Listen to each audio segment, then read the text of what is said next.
Back in 1976, Steve Jobs and his partner Steve Wozniak started a company that now, almost half a century later, is the biggest company on the face of the planet with a $2.5 trillion valuation and millions of devices being sold each year to so many loyal and eager fans.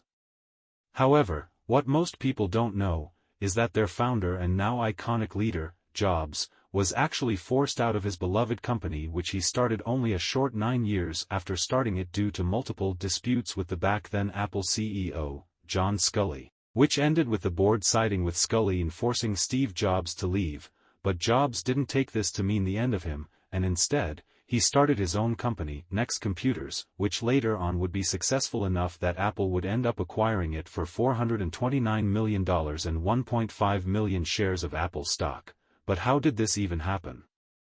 A big question then comes to mind when this era of Apple's history is brought up: how can Apple even fire the person who started the company and the person associated with Apple's name the most? But that time was different, and although Jobs was doing good work for Apple, he was not the main leader, and in fact, for a long while, he was not even the CEO of Apple back then. Apple itself was not doing so well and was losing so much money and its ship was sinking. The actual CEO back then, John Sculley, was always clashing with Jobs, and once the board decided to side with him in one big dispute, Steve decided that enough was enough and simply left Apple and decided to do his own thing, and this was when Next was started. The year was 1985. And the great Steve Jobs had just been forced out of Apple and wanted badly to prove himself as the great and successful company leader and icon that he knew he could be. In that same year, Jobs started a new company going by the name Next, and he decided he wanted to compete with none other than the company that no longer needed him, Apple, and he wanted to make sure that he would lead Next to be a more successful company, and of course, he chose technology to be the main focus of his new company as well, and more specifically, he chose to manufacture computers. 3 years after starting, Next was finally ready, and back in 1988, they finally announced their first computer called Next Computer, and this computer was no joke. It sold for $6,500 or the equivalent of $14,200 in 2020, and it had powerful hardware and ran on great software as well. It ran on the Unix operating system, which was great back then, and Next even added an elegant graphical user interface on top of it. The device was built with a Motorola 68030 processor and was the first device to ship with a built-in 256 MB magneto-optical storage medium. It also featured a high-resolution display, built-in Ethernet, CD-quality sound, and multimedia email, all packed tightly together into a 1-foot by 1-foot cube. The solid software and great hardware of their new line of computers made it a solid competitor to Apple's line of computers and to other companies' PCs.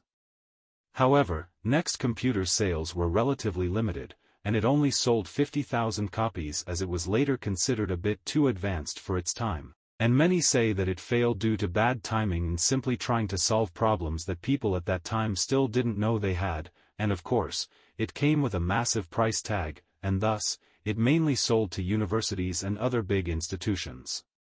Next would, later on, launch other versions of their computers throughout the following years, but even though they were powerful, they used advanced technologies to address problems that people didn't really care for that much back then, and this made them extremely expensive and would, later on, mean that Next would decide in 1993 to stop manufacturing computers and to focus instead on their software development, which was already good, and this was when the Next Step software was started. Next Step was a great move by Next as they transitioned to become a software-only vendor and moved away from the hardware market. This software started as the software that the company made for its own line of computers but would, later on, be sold to and used by multiple other computer manufacturers as Next started selling software. Next Step ran primarily on Mach kernel and the Unix-derived BSD, and it was an object-oriented operating system that was also made for multitasking. Although it was not really successful at its time, it was fundamental to many scientists and programs, and it was the platform on which so many ideas came to life. It was the platform on which Tim Berners-Lee created the first web browser, and on which ID Software created the two great games Doom and Quake, and it was the platform on which Electronic App Wrapper was developed, which was the first commercial electronic software distribution catalog to sell digital rights for software and digital media, a concept similar to App Store nowadays. More importantly, it was the software on which the Mac OS that we use nowadays was built, and it was the reason that Apple ended up deciding to acquire Next. Finally, in December of 1996, Apple decided to acquire Next Company after their own trials of upgrading their outdated, classic Mac OS software failed, and they needed external help. Apple had to pay $429 million to the initial investors, but Jobs was only paid in Apple stocks deliberately and was given 1.5 million stocks of Apple.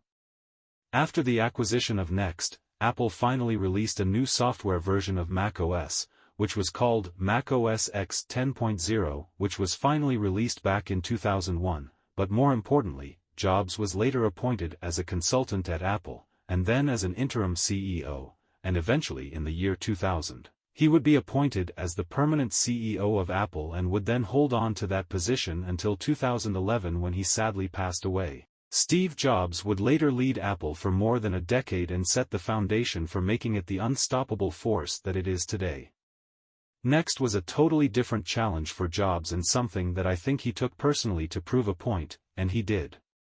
At the end of the day, Next was a transitional phase and a new challenge that Jobs needed to face to make him ready to face the much bigger challenge of leading the biggest tech company in the world.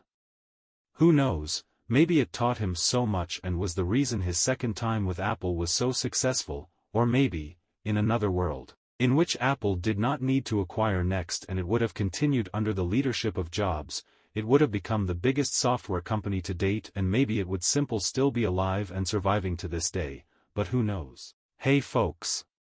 Want to browse the web safely and without restrictions? Let me introduce you to ExpressVPN, a partner of our channel that helps you do just that. With ExpressVPN, you can protect your online data, unlock content from around the world, and enjoy a faster internet connection. It's like giving your online presence a superhero cape.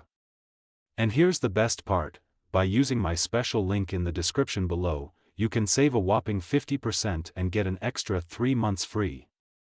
And don't worry, if you're not completely satisfied, there's a 30-day money-back guarantee. So what are you waiting for? Click the link and grab this exclusive deal.